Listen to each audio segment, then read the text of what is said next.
Welcome back everyone. Hi, if you're new, my name is Tori and today I'm going to share with you guys some of the sci-fi series that I want to start in 2021. So I do have a part 1 to this video talking about all of the fantasy series that I want to start in the new year. So I will leave that down in the description box for you to check out if you're interested.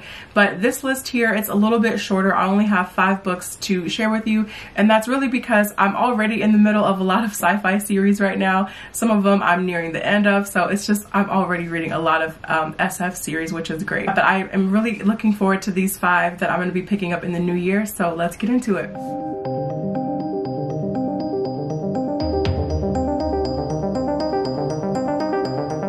The first book I have here is Pandora Star, and this is by Peter F. Hamilton, and this is actually the first book in a duology. I was looking at the Goodreads and it looks like all of the other works in this series are just short stories, or they could be novellas, but there are 2 main works. There's this one and then there's the second one. But this novel takes place in the distant future in the intersolar Commonwealth, and in this Commonwealth there are about 600 other planets, and they're all connected to each other by tunnels or wormholes. And it sounds like our story really kicks off when we have this astronomer who witnesses this star completely vanish. And so we get a crew of people on a starship going to actually investigate what happened to this star. So that's really all I know about this series. It does seem very political, a lot of intergalactic politics happening in it, so I am looking forward to getting into this. So the next book that I have here is Red Mars, and this is by Kim Stanley Robinson, and this is the first book in a trilogy, and this just sounds so good. I've been putting this book off for a long time, and this has actually been on my shelf for a little over a year at this point, so I can't wait to finally get into this in the new year. This book actually has a lot of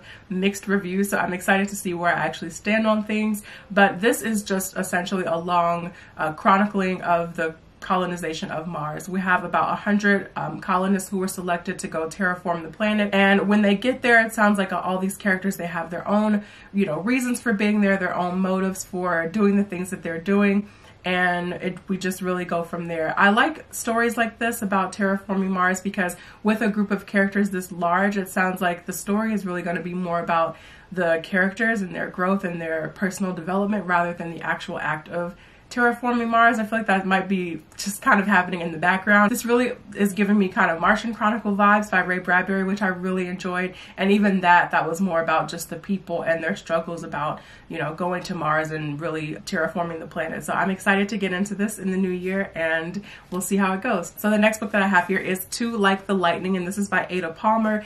And this is the first book in the Terra Ignota series. The 4th book is coming out, I think, in 2021. So there are currently 3 books out right now.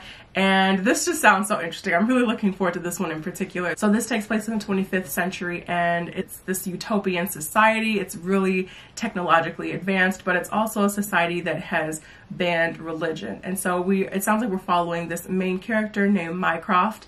I'm going to leave all the Sherlock Holmes jokes aside, but we're following this main character, Mycroft, and he's this criminal, but he also sounds like he has the ear of some of the politicians in this society. So Mycroft, he is sent to investigate this theft that happened, but in doing so, he actually starts to uncover this conspiracy theory that really runs deep within the utopian society. So that's all I know about this. This sounds so good, and I actually have heard good things about this from some SF Booktuber, so I'm really looking forward to this. The next book I have is one that I've also been putting off for a while, and that is Children of Time by Adrian Tchaikovsky. I cannot wait to get into this. This has seriously been on my TBR for a long time now, and I love dying Earth fiction. That sounds so morbid, but it's so fascinating, and it's just so great to read about if it's done well. So in this we have kind of the last shreds of humanity. They leave a dying Earth to go find a new home, and while they're on the ship en route to locating their new home, they actually discover that there is already a planet that has been terraformed, that is just ready to go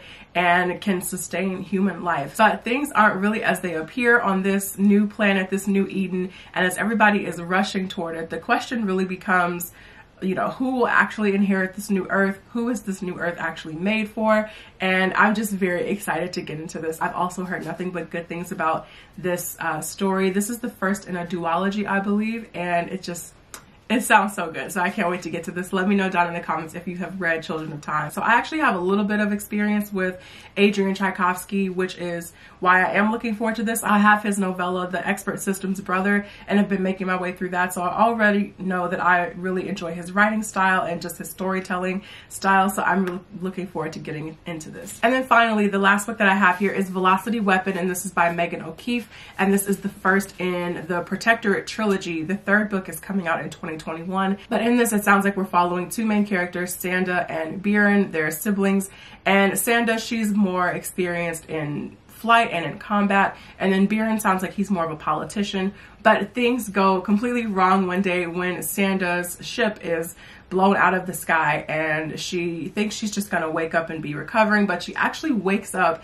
230 years later on this empty enemy warship that is controlled by nothing but an AI. So now we have Sanda and Biren that are separated by all of these years and just really trying to piece together what is going on and where do they go from here. I cannot wait to get into this. This is a little bit underrated. I was looking at the Goodreads reviews and was surprised that not many people have been reading this book. I do know Lena from Sufficiently Advanced Lena really enjoyed this book, so 2021 read for sure. So that's it for me, you guys. Thank you so much for watching this video. I really appreciate it. Let me know down in the comments if you have read any of these books, what you thought of them, spoiler free of course, or if you plan on reading any of these in the new year as well. And I will see you guys in the next video. Take care.